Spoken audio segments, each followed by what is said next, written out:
कि जिस व्यक्ति से, जिस सिस्टम से, जिस अन्याय से आप यहां पर लड़ रहे थे, आप उसके चाय के 2 चुस्की के आगे वहां पर जाकर के फीके पड़ गए, उसकी मेहमान नवाजी के आगे जाकर के जी हुजूरी करके चले आए। आपका जहां गर्दन तन करके बच्चों के लिए बात करना था, बच्चों के साथ हुए अन्याय के ऊपर में बात करना था, वहां पर गर्दन झुका करके आपने सलाम नमस्ते करके आप टाटा बाय बाय करके चले आए।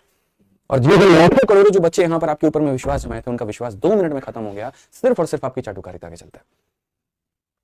सच बताऊं तो मैं इतना ज्यादा कल से दुखी है मेरा कि मैं कुछ कहने की स्थिति में नहीं। मैंने कहा क्या इसी वजह से हमने लाठी खाई थी? क्या इसी वजह से यहाँ पर टीचरों ने इतना संघर्ष किया था? क्या इसी वजह से यहाँ पटना के शिक्षक यहाँ दिल्ली की सड़कों पर उतरे थे? क्या इसी वजह से जयपुर के लोग यहाँ पर आए थे कि जाओ और जाकर के लॉलीपॉप लेकर के चले? बिल्कुल मेरे भाई, यहाँ पर लॉलीपॉप मिल गया। मतलब मुझे इतना बुरा लगा, मैं आपको क्या बताऊं। अगर मान लीजिए, चलिए ठीक है, हम मीटिंग करने जाते हैं और हम मीटिंग करने जाते हैं वहां पर अपने डीओपीटी मिनिस्टर से, बिल्कुल हम चेयरमैन साहब से मिलने जाते हैं, तो भाई उनको मिनिस्टर किसने बनाया है? आप लोगों ने चुन करके बनाया। आपकी वोट के कारण पहले यहां पर वो सांसद बने, फिर उनको मंत्रालय मिला, फिर वो सारी चीजें मिली। तो आपका सीधा अधिकार बनता है, आप उनसे डायरेक्टली अपनी बातों को कह सकते हैं, आप उनसे लड़ सकते हैं, आप उनसे झगड़ सकते हैं, आपके साथ में अन्याय पे आप उन पे 10 सवाल उठा सकते हैं। लेकिन आपने क्या ऐसा किया? उन्होंने अगर कोई बात कह दी कि हाँ ऐसा होगा, तो बस आप चले आए मुंह उठा करके कि हाँ ऐसा होगा। भरोसा ही नहीं है, और खासतौर से बच्चों को है।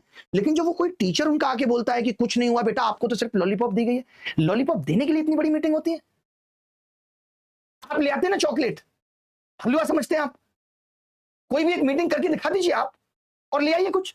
2 घंटे तक बात करना, हर एक चीज पे बात करना, जहां जरूरत हो वह हाथ जोड़ के बात करना, जहां जरूरत हो वह आवाज उठा के बात करना। कितनी बार नीतू मैम को बोला गया आवाज डाउन करके बात करिए? कितनी बार राकेश सर जब रेलवे के इश्यू पे बात कर रहे थे उनको बोला गया आवाज धीरे करके बात करिए? टीचर तो इमोशनल हो जाता है अपने बच्चे के लिए।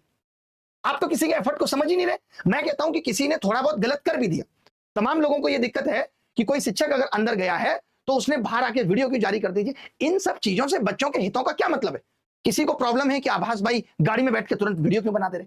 अरे भाई, इससे बच्चों का हित या अहित निर्धारित नहीं हो रहा है। लड़ाई इस पे करते हैं कि बच्चों के हितों की बात पे करते हैं।